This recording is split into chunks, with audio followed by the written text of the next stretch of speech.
So what you have to do to fix this problem is by using the common fixing method. So this is the common fixing method. What you have to do is to tap on your power button for small, tap on restart to restart or reboot your device.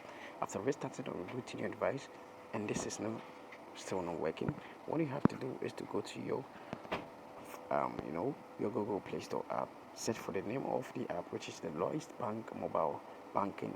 Then after that, you have to tap on update over here. When you can find update on your device, then to tap on it to get the latest updates of this app. When you are seen open over here, what you have to do is you just leave it like that. Then go back and tap on your app for some while. Then you tap on the app info. Then after tapping on the app info, tap on full stop. Then you tap on OK. After that, tap on notifications.